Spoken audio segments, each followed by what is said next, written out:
Informasi terkini dari Madinah, Arab Saudi akan disampaikan jurnalis Kompas TV Jihan Novita yang tergabung dalam Media Center Haji 2026. Assalamualaikum Jihan, bagaimana proses pemulangan jemaah haji gelombang 2 pada hari ini? Waalaikumsalam warahmatullahi wabarakatuh, Putu dan juga saudara. Terkait dengan proses pemulangan jemaah haji gelombang kedua ke tanah air ini masih terus berlangsung ya. Dilakukan secara bertahap sejak kemarin Selasa 16 Juni 2026 hingga nanti akan berlangsung akhir Juni 2026. Dan di hari kedua pemulangan jemaah haji Indonesia gelombang kedua ini tercatat ada 21 kloter dengan jumlah 8.179 jemaah yang akan dipulangkan ke tanah air di hari ini melalui Bandara Amir Muhammad bin Abdul Aziz atau Bandara Amma Madinah. Jadwal pemulangan jemaah di hari ini pada hari Rabu 17 Juni 2026 ini telah berlangsung sejak pukul 00:40 waktu Arab Saudi dini hari tadi dan akan berlangsung hingga pukul 22 malam atau pukul 10 malam nanti waktu Arab Saudi.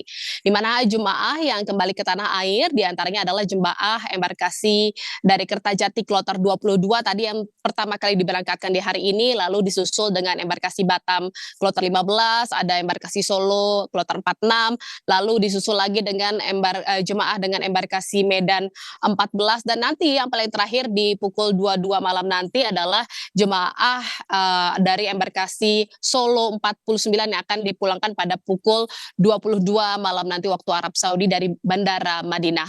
Di mana Putu dan juga saudara, sebelum jadwal kepulangan, jemaah ini diminta untuk mempersiapkan diri sebaik mungkin, sesiap mungkin, diantaranya terkait dengan perihal barang bawaan yang akan dibawa ke tanah air.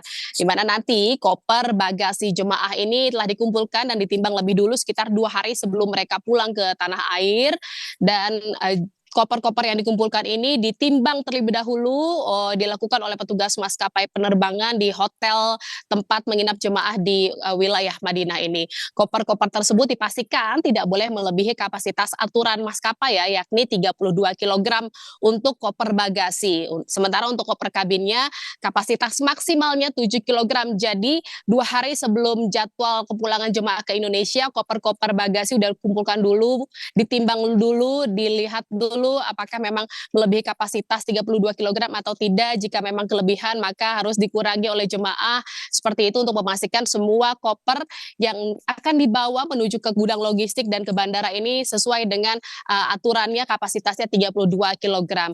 Sementara untuk koper bagasi ini kemudian dari hotel setelah ditimbang, dicek, langsung dibawa menggunakan truk ke gudang logistik untuk kemudian dilakukan pengecekan kembali melalui mesin X-ray atau menggunakan mesin X-ray. Jadi dipindai nanti koper-koper jemaah itu dilihat apa saja isinya barang bawaan jemaah dan nanti akan ada proses sortir lagi terhadap barang-barang bawaan yang dibawa oleh jemaah di dalam koper ini untuk melihat apakah memang ada barang-barang yang dilarang dibawa di dalam koper jemaah. Bagi koper jemaah yang terdeteksi membawa barang-barang terlarang, misalnya air zam-zam gitu ya, termasuk air zam-zam ini juga adalah hal atau barang yang dilarang untuk dibawa di dalam koper, maka koper saat itu juga akan dibongkar oleh petugas maskapai dengan pemantauan dan pengawasan ketat dari petugas haji layanan perlindungan jemaah, di mana koper dibongkar kemudian dikeluarkan air zam-zamnya yang mencoba dibawa jemaah ini dengan cara mungkin disembunyikan di dalam tumpukan pakaian, di dalam koper. Ini semuanya terdeteksi ya, jadi jemaah tidak bisa menyembunyikan atau tidak bisa secara diam-diam membawa air zam-zam di dalam koper karena nanti akan dipindai melalui mesin X-ray. Ini akan terdeteksi, akan terlihat semuanya dan secara otomatis koper yang sudah kunci yang sudah dirapikan oleh jemaah ini akan dibongkar secara paksa oleh petugas maskapai penerbangan. Semuanya ini terdeteksi karena pindai X-ray ini akan membaca hal tersebut.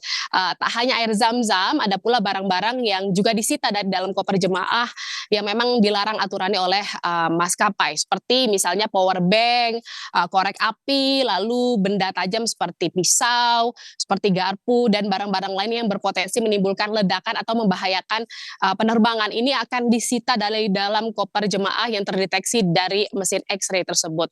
Jadi meskipun koper sudah ditutup rapat oleh jemaah, sudah dikunci rapi-rapi, jika terdeteksi ada barang-barang tersebut, ada air zam-zam dan barang-barang terlarang, maka koper langsung akan dibuka dan dibongkar sebelum akhirnya nanti dibawa ke bandara. Nanti di bandara juga akan dicek lagi melalui mesin X-ray. Jadi pengecekannya memang ketat sekali, ada 2 tahap pengecekan melalui mesin X-ray seperti itu untuk pemantauan dan juga pengawasan ketat dari barang bawaan jemaah di dalam koper. Dan kemarin saya juga sempat melihat langsung ya Putu dan juga saudara proses penyortiran koper bagasi jemaah di gudang logistik Airgate di Madinah. Jadi memang pengawasannya terhadap barang bawaan ini sangat ketat sekali, ada ribuan liter air zam-zam yang disita dari koper jemaah. Ini saya lihat kemarin sudah menggunung seperti itu ya air zam-zam yang diambil, yang disita dari koper-koper jemaah yang ketahuan terdeteksi, dan ini memang dilakukan disita karena sesuai dengan aturan penerbangan yang telah ditetapkan tidak boleh membawa air zam-zam karena bisa membahayakan maskapai atau bisa menghambat proses penerbangan atau pemberangkatan jemaah dari tanah suci ke tanah air. Jadi diimbau untuk bagi jemaah jangan mencoba-coba untuk membawa atau menyembunyikan air zam-zam di dalam koper karena pasti akan terdeteksi gitu ya, sehingga terpaksa koper jemaah akan dibongkar. Lalu selain itu Putu dan juga saudara, sejauh ini saya informasikan sedikit ada total sudah ada 289 kloter dengan lebih dari 112.000 jemaah yang telah kembali ke tanah air dari tanah suci. Ini presentasi kepulangan jemaah dari tanah air dari tanah suci ke tanah air ini sudah mencapai 54% sudah sejauh ini. Putu, kembali ke Anda di studio. Baik Jihan, 54% jemaah haji sudah diterbangkan kembali ke tanah air. Kita harap untuk jemaah haji yang masih ada di sana bisa juga tiba di tanah air dalam keadaan selamat, dan tadi jangan membawa barang-barang yang berbahaya ataupun dilarang dalam penerbangan. Terima kasih laporan Anda, Jihan Novita melaporkan langsung dari Madinah, Arab Saudi.